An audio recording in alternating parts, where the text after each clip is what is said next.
4, 3, 2, 1. Go! Go!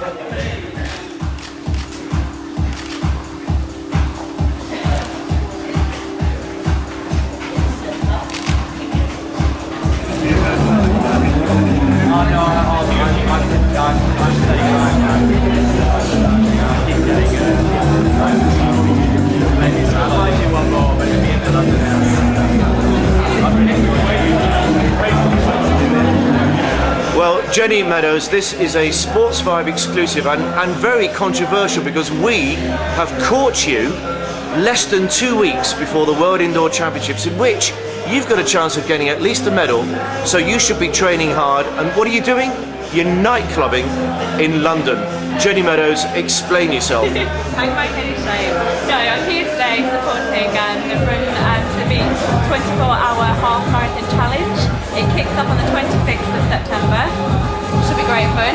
We're here today for a charity event. It's basically 24 hours of running on the treadmill.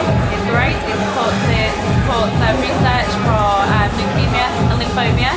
And yeah, I'm here today to try and give a little bit of credit to the event and hopefully make people aware of it.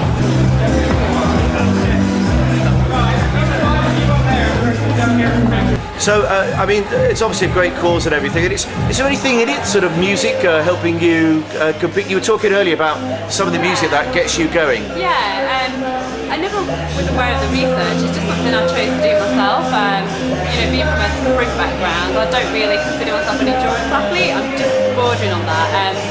When I first started the sport, it was so hard just to get out and do a 20-minute run, you know. So I put my iPod on, you know, choose like 5 tracks, and in 20 minutes I used to think, I've done 1 track, 4 left, do another track, 3 left, and it just really helped me get through. And what did you play? I want to know what's on your iPod. Do you know, probably some embarrassing things as well. A massive variety of tracks. Yeah, it's embarrassing. I've probably got the Spice Girls and things like that on there. The Spice Girls. Let's just repeat this. Jenny Meadows listens to the Spice Girls. If you put it on random, you'll probably find them somewhere on there. But a massive range of things. Divas? Yeah, I like female powerful ballads. Christina Aguilera, Rihanna, really motivational tunes that make me feel like I'm on top of the world and I can, you know, go and get a really good run done. And you said, well, just before you compete, you like to stick on a little bit of M People, everyone's favourite. I'm so sad, yeah. I make playlists, even when I compete, you know, every race. If I put on my national vest, I still get really emotional, no matter how many times I compete for Britain. I'm really proud to compete for my country, and, you know, I have MP proud, you know, I have theme tunes to, you know, Rocky, Flashdance, things like that. Things that just make me think, oh, come on, you know, I've got loads of passion behind this, people are supporting me. So I love the idea of you playing Flashdance just before we go break records. Yeah, you know, I just think there's no key there, you know. I think you look at some athletes sometimes and think, wow, they're superhuman, and, you know, they're not. You've got the same thoughts, stresses as everybody else, huge self-doubts about yourself, so, you know, music's really, really powerful, and yeah, I think most people will admit they've got embarrassing things in their iPod like the Spice Girls, so. Now listen, it's a very tenuous link here, but you mentioned M People. Heather Small had a relationship with famous son of Wigan, which is where you come from. Explain more. Yeah, do you know what? I remember actually, this is really embarrassing, being in the toilets at Robin Park Arena in Wigan. Sean Edwards was doing some rugby training and his girlfriend at the time had a sport in toilets, and I was bellowing that tune out because I've seen her out of the toilet. She pops. I'm not the best singer. And she said, oh girls, thank you so much for supporting me, and walked off and bright red. So you wouldn't want to hear me singing. So she's in the loo, you go in, you start singing M People, you do a performance of M People to her. Without me realising. And then she appears. Oh dear. Now you're not the biggest person anyway, but I imagine you felt even smaller. Yeah, but she's not that big herself. She has a huge, you know, head, but yeah, it wasn't my best moment. I don't think she'd ever remember. That's a great story.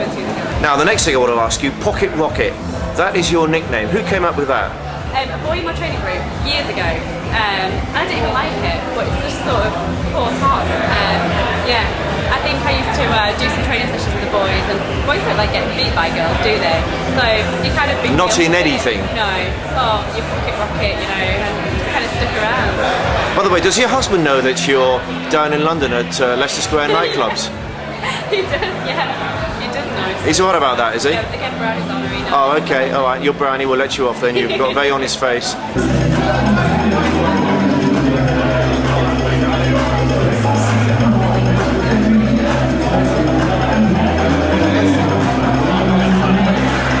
Now, you've been around for a while. You're not an overnight success.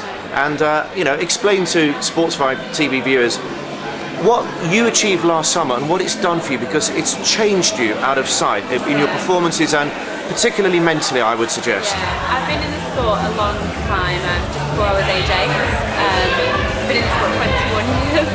I think I've just grown up with the sport, and because I've not come into sport at like 18 and been an instant success, a lot of me still thinks, oh, well, I can't go and win a medal. I've been to all these championships lots and lots of times and I've never won one before. And all of a sudden I just, you know, started improving last year and put myself in the right position in the race and had some self-belief, and I got that medal.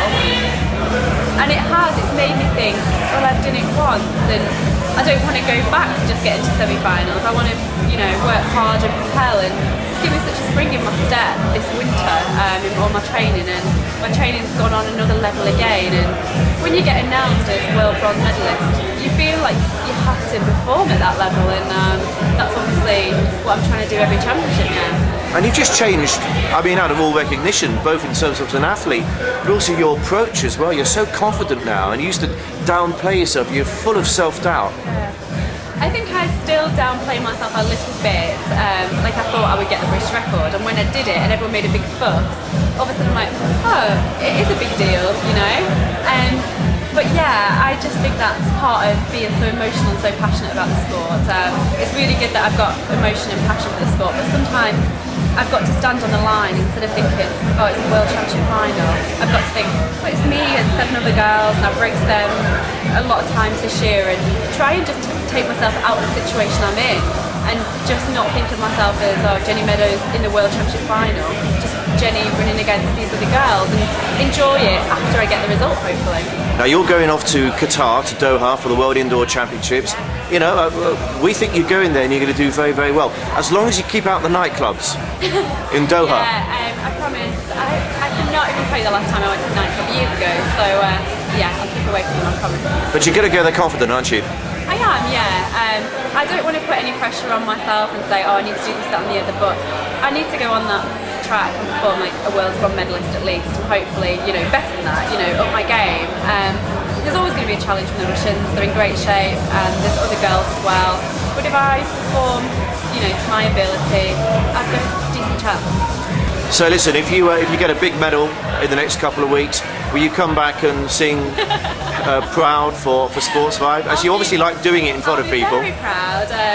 I don't think I would ever be confident enough to do it outside my 4 walls. And actually, whenever I sing, my husband hates it and my dog actually runs away, so I don't think I would. Okay, do you think Heather Small's a very good liar then? Yes, I do. I don't ever wanted to actually realise it was me and what I do now, but she might watch Sportsvibe, she might listen to it, so yeah, I'm sorry if you ever watch it. By the way, she's no might, she will, because everybody does. Okay, I'm sorry. Sorry, Heather Small, I'll try and do you justice next time.